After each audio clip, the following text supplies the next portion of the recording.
अ, अंधेरा के बाद उजाला होता है। किसी को भी आप फंसाएंगे, जेल में डालेंगे, तो इस देश में न्यायालय है। जो बकरी चोरी और भैंस चोरी जैसे मुकदमे हुए, इस मामले के बारे में क्या कहेंगे आप? किसी को अंडा चोरी में लगा दें।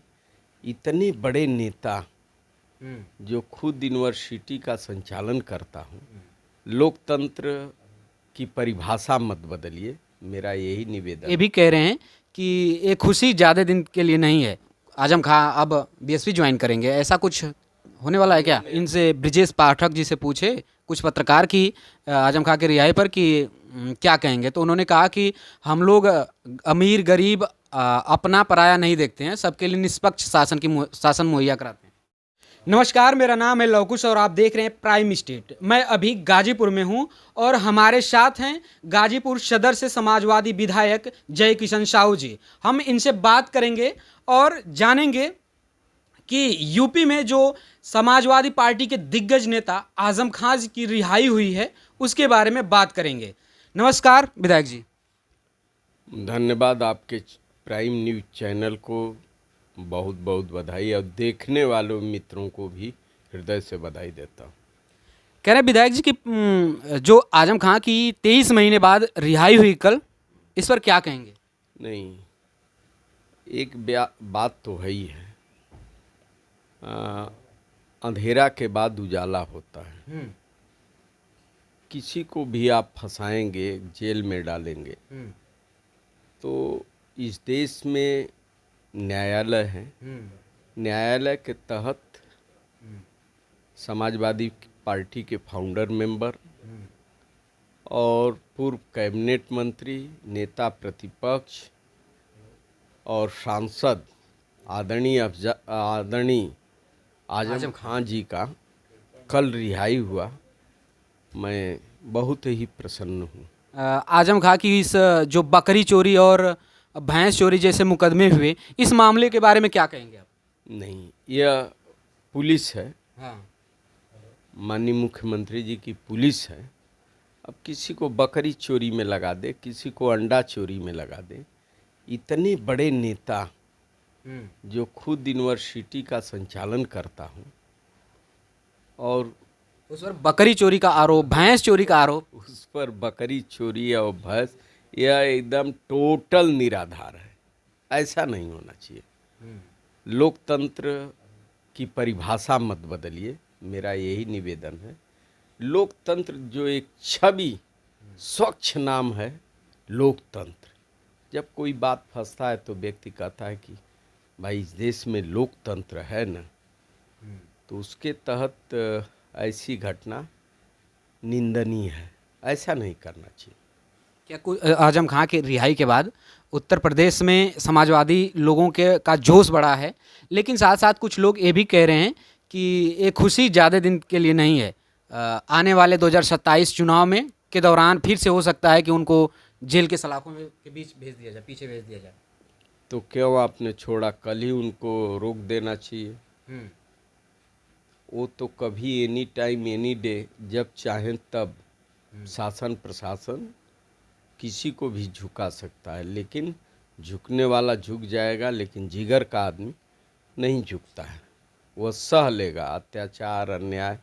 इतने बड़े अपराधी नहीं थे, लेकिन फिर भी तन्हाई में डाला गया था।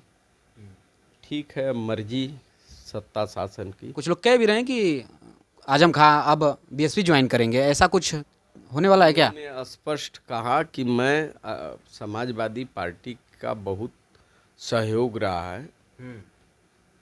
मैं समाजवादी हूँ, समाजवादी में रहूँगा।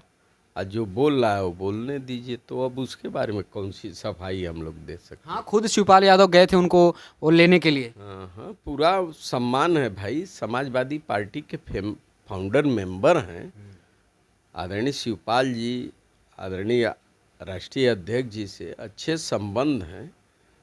तो कुछ लोग इनसे ब्रिजेश पाठक जी से पूछे कुछ पत्रकार की आजम खां की रिहाई पर कि क्या कहेंगे, तो उन्होंने कहा कि हम लोग अमीर गरीब अपना पराया नहीं देखते हैं, सबके लिए निष्पक्ष शासन मुहैया कराते हैं। ऐसा नहीं, इस पर क्या यह तो प्रत्यक्ष का को प्रमाण क्या, जो चीज प्रत्यक्ष में है उसका प्रमाण क्या है। नौनारा घटना में कौन सा इंसाफ आकर गाजीपुर उन्होंने दे दिया। एक तरफ उन्हीं के शासन के लोग कह रहे हैं कि हार्ट अटैक हुआ, तो इतनी राशि हार्ट अटैक पर क्यों दे रहे हैं। जब हार्ट अटैक हो गया, वो आदमी मर गया हार्ट फिर अटैक, इतनी राशि रकम क्यों दे रहे हैं? दे रहे हैं, यह तो आपको देने प्रश्न, का क्या औचित्य है? यह तो प्रश्न उठता है। ऐसे इस प्रदेश में प्रतिदिन हजारों हजार लोग मरते हैं, तो सबको बांट दीजिए। तो सबको भाई हक बनता है, सबको दीजिए। वही मैं कहा ना कि यह सरकार की जो मंशा होगी वो कर लेगी, इसलिए कि शर्म हया नहीं है, तो अब उसके आगे क्या कहा जाए। अब लास्ट में एक सवाल विधायक जी आपसे पूछना चाहेंगे। आप गाजीपुर सदर के विधायक हैं, तो आपसे बस यही जानना चाहेंगे कि गाजीपुर सदर की जो जनता है, इस जनता की ऐसी कौन सी समस्या है जिसे आप भी नहीं हल कर पा रहे हैं, जिसके लिए आप भी मजबूर हैं, हल करना चाहते हैं लेकिन नहीं कर पा रहे हैं? नहीं, गाजीपुर देहाती क्षेत्र में अन्य माध्यमों से सरकार की ही योजनाओं को हम गाजीपुर में 100% लाने का काम कर रहे हैं। अब रही बात, मामला अटका हुआ है शहर नमामि गंगे पर। सदन में मैं इस समस्या को लेकर के बोला भी था, और तब से मैं कुछ देख रहा हूँ कि तेजी है काम में। हाँ, काम में तेजी है। डीएम साहब से भी बात हुई तो उन्होंने कहा कि काम बहुत जल्दी हैंडओवर हो जाएगा, और ये भी मैं देख रहा हूँ कि शहर में काफ़ी जगह पर जो कनेक्ट किया जा रहा है, तो यदि यह काम समाप्त हो जाएगा तो फिर गाजीपुर एक बढ़िया शहर बन सकता।